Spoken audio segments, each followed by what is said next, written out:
It was late at night. The streets were quiet, empty and still. Most shops had closed.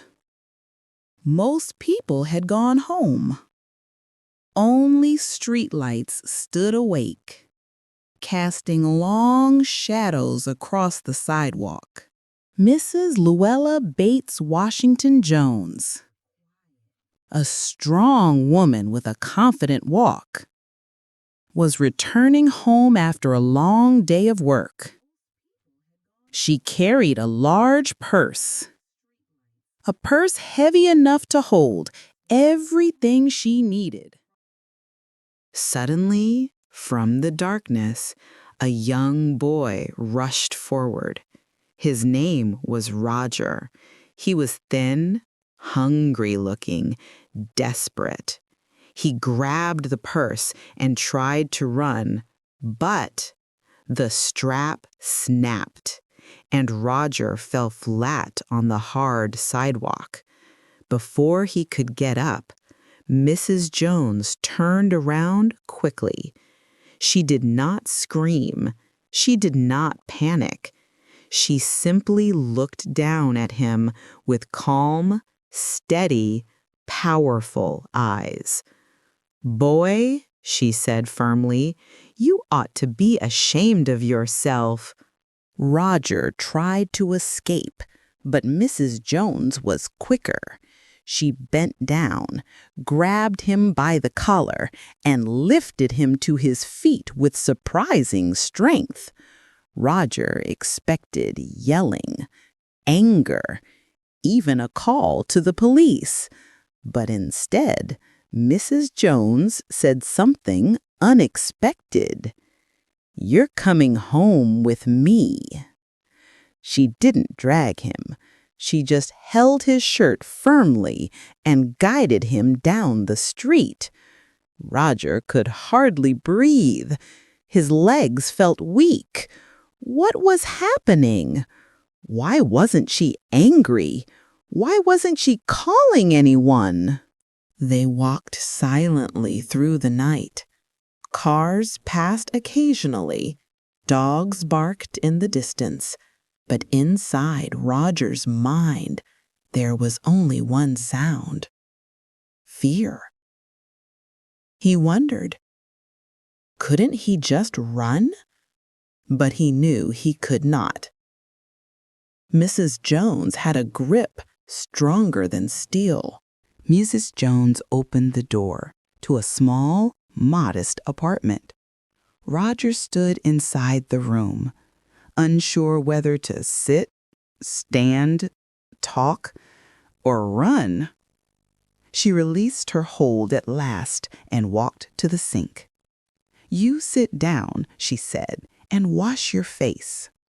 Her voice was firm, but not unkind. Roger washed his face and for the first time looked around.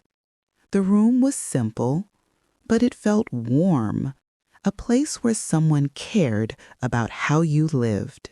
Mrs. Jones sat down and asked, "Why did you try to take my pocketbook?" Roger swallowed, his voice small, almost breaking. I wanted money to buy some blue suede shoes." Mrs. Jones did not shout. She did not scold him. She looked at him with understanding in her eyes. "Son," she said, "everybody's got something in this world they want." She paused, then added, "I was young once too." That sentence hit Roger harder than punishment ever could. Instead of calling the police, instead of pushing him out the door, Mrs. Jones cooked dinner. The smell of warm food filled the small room. She didn't ask where he lived. She didn't question his family. She just took care of him as if he were her own child. For the first time in a long while, Roger felt trusted. He realized he could run away. He could grab her purse again, but he didn't. He stayed. And for the first time, he wanted to be trusted. After dinner, Mrs. Jones opened her purse, took out some money, and placed it gently in Roger's hand. "Here," she said, "go buy your shoes." Roger stared at the money, speechless. Mrs. Jones looked into his eyes. "But next time, don't make the mistake of stealing from anybody." Roger nodded silently. He couldn't speak. He couldn't even breathe normally. Someone he tried to rob just helped him. Roger walked to the door. He wanted to say thank you. He wanted to say something meaningful, something big, something that showed how much this moment had changed him. But all he could manage was, "Thank you, ma'am." Mrs. Jones smiled, nodded once, and closed the door. Roger stood outside in the quiet night. With more than money, he carried a new understanding of kindness, trust, and second chances. This moment changed Roger forever.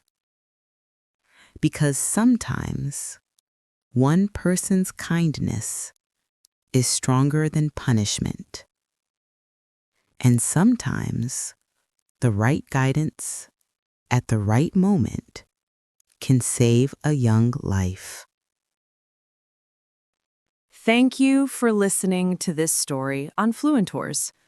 If this story touched you, if it made you think, or helped you learn new English expressions, then don't forget to like the video, subscribe to Fluentors, turn on the bell icon, and comment your thoughts below. Tell me, what would you have done if you were in Roger's place or Mrs. Jones' place? Join me again in the next video for another beautiful English story that teaches, heals, and inspires. This is Dina, signing off from Fluentors. See you soon.